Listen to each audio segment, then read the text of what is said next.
يا مساء الخير، ازيكم يا حلوين؟ عاملين ايه؟ يا رب تكونوا بخير. وحشتوني جدا جدا. فقلت بقى يعني بلاش كسل كده.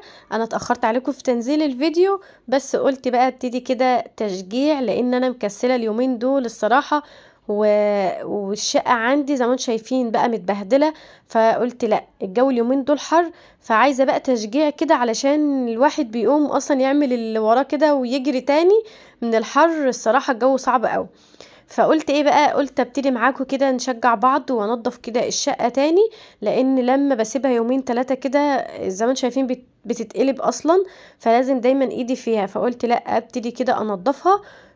فابتديت اول حاجة كده بالأوضة، لان احنا معظم قعدتنا طبعا في الأوضة، وبحب دايما تكون نظيفة. بحب المكان كمان اللي بقعد فيه يكون دايما نظيف كده. فحسيت ان خلاص التراب يعني بقالي فترة بنظف، بس مش تنظيفات عميقة. يعني بفرش مثلا السرير، بكنس الأرض.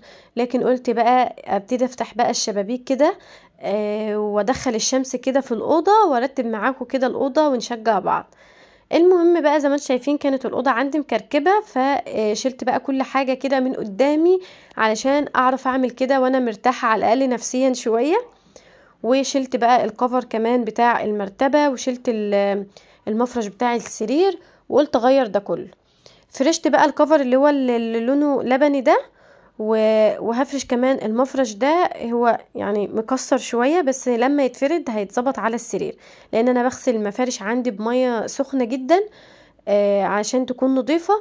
فالغسالة عندي بتطلعها مكسرة زي ما انتم شايفين كده. لكن بمجرد ما انا بفرشها على السرير كده وبنقعد عليها، خلاص بتبدأ ان هي على الاقل يعني الكرمشة دي تتشال شوية. المهم بقى فرشت السرير وفرشت الكفر، وكمان هفرش كده المخدات بتاعة السرير.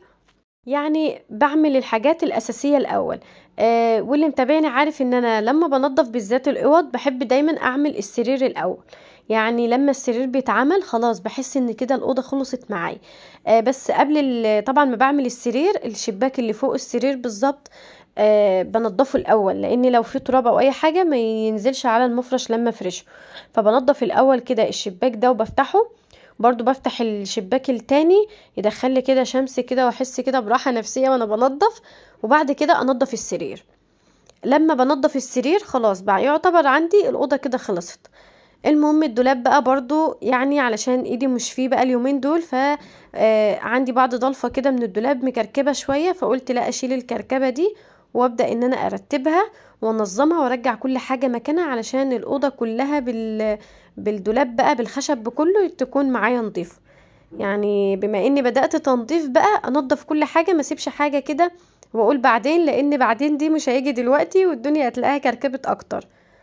فالضلف بقى اللي فيها هدوم مش مظبوطة كده باخدها واطبقها وارجعها تاني. زي ما شايفين كمان الضلفة دي هشيل منها كل الهدوم برضو اطبقها وارجع الضلفة زي ما هي. وعندي برضو كمان الضلفة بتاعت كارما، لان كارما بتاخد برضو هدوم منها او كده. فمش مترتبة هرتبها كمان.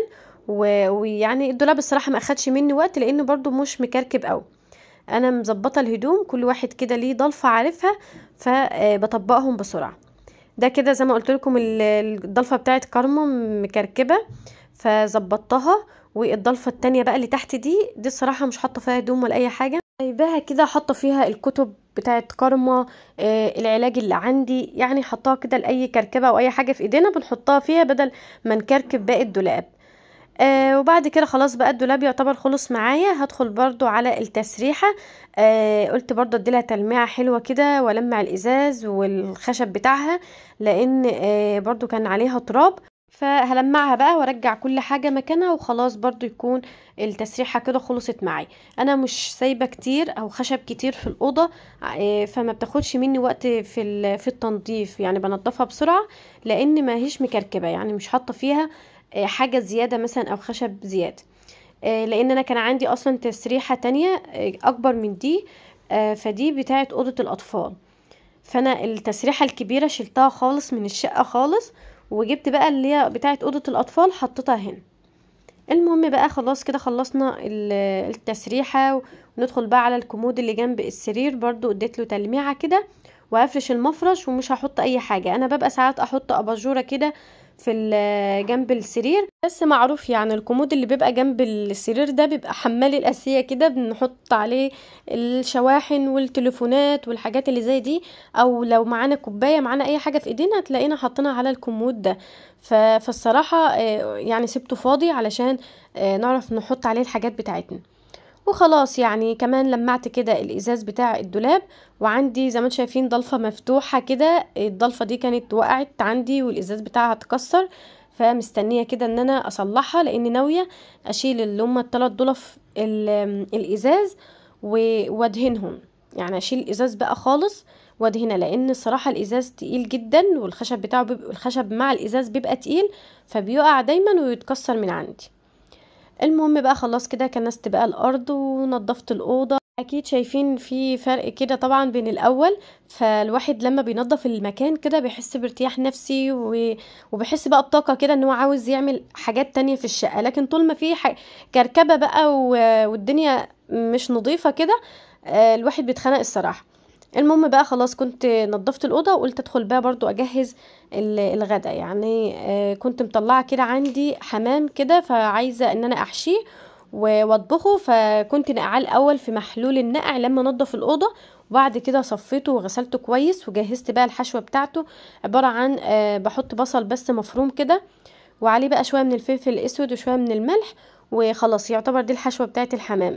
يعني جربت احشيها قبل كده حشوات تانية، بس الصراحه احنا بنحب الحشوه اللي هي ببصل اكتر، يعني سواء في البط او في الحمام او في اي حاجه بنحب الحشوه اللي هي بالبصل اكتر.